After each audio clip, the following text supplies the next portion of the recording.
showing my dear friend Luca the title of this video, his first reaction was, "This one's gonna hurt."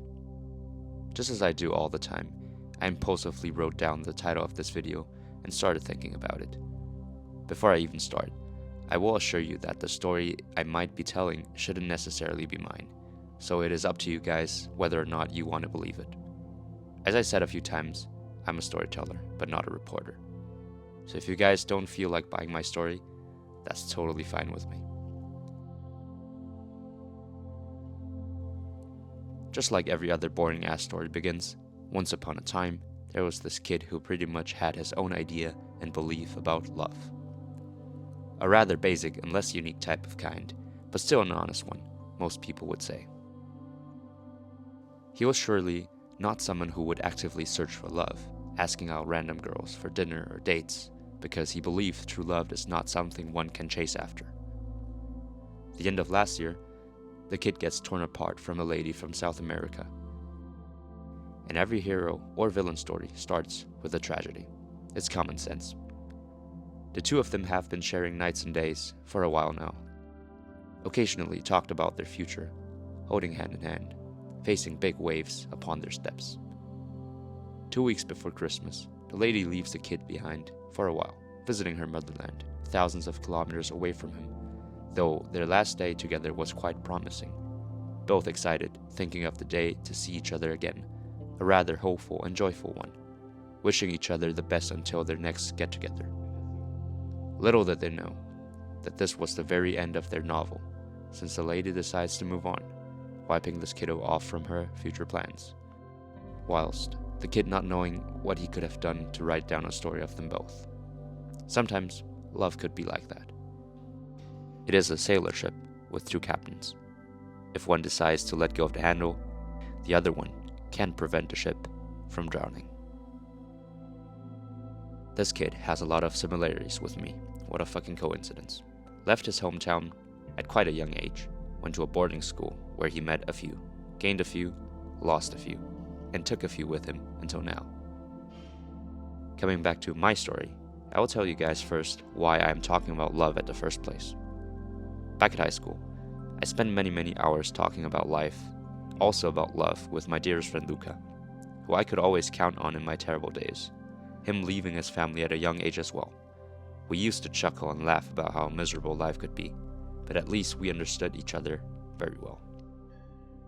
He was a good friend, a type of guy I would rather feel like calling in my darkest moments, because I knew, even when nobody else, not a single person on earth would understand my mental sickness, he would.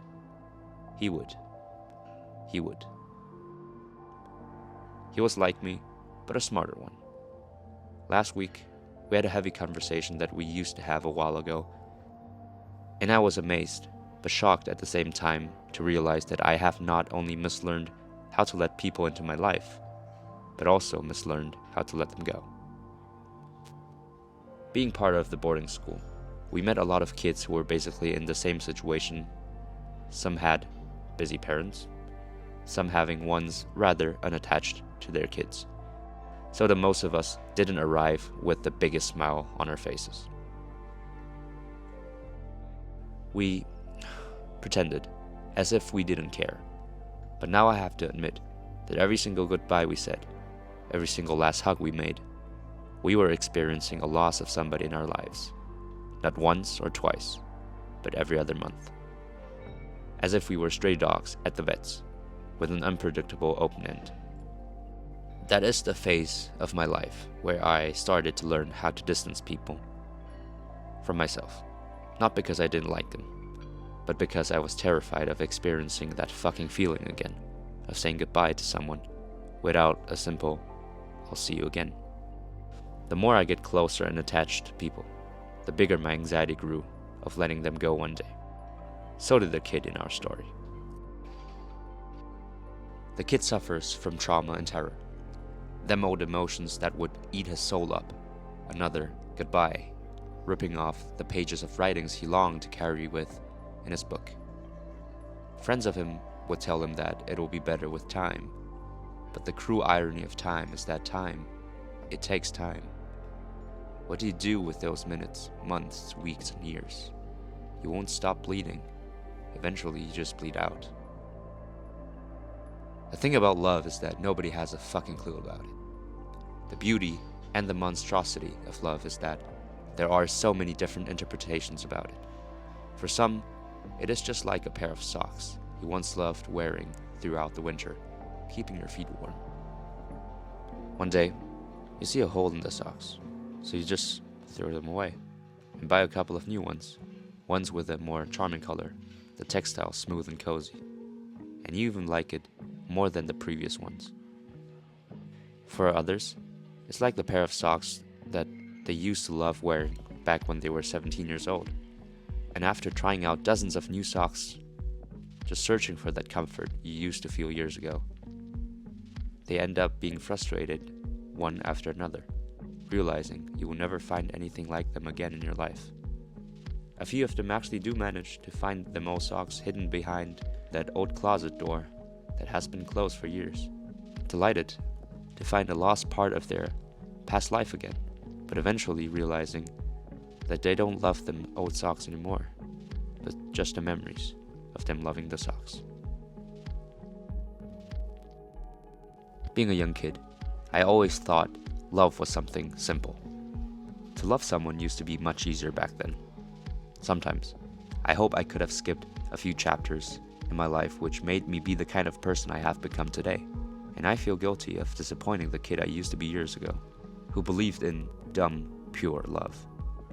The more downfalls you get to go through, the bigger the locks in the chains of your mind is going to be. One thing I had to learn the hard way is that the mind might not think what the heart feels. When a romantic heart and a mature mind are in the same body, the heart doesn't know the logic, whereas the mind is always guided by reason. One yearns for a sense of freedom to enjoy life fully, while the other wants to be responsible and sensible in order to avoid unrealistic expectations and impulsivity. The heart tries to be in control and take over whenever it encounters the optimism life has to offer, and it focuses on that rare feeling. Likewise, sensibility looks onto the reasonable sides and loves the mind to be in a state of thoughtfulness and control. As they divide into their own individual paths, the battle to gain the lead, the body suffers. It is constantly torn between assisting the heart's desires and considering the mind's logic. The body is persuaded by reason, but is moved by emotion. It is a tragedy to have a heart that yearns for what you feel you want, and a mind that focuses on what you think you need. I am afraid that I don't really believe in what I am told now, because I started to doubt the people and their words. Growing up, I learned more and more to let my mind take over control. I became more realistic, understanding not every love story is meant to be. I have a feeling that I don't really know what love is.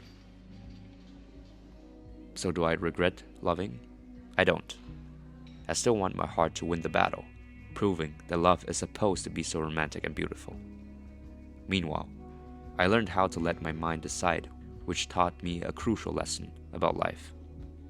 I finally understand that at the end of the day, you are the only person you can rely on going through your toughest days.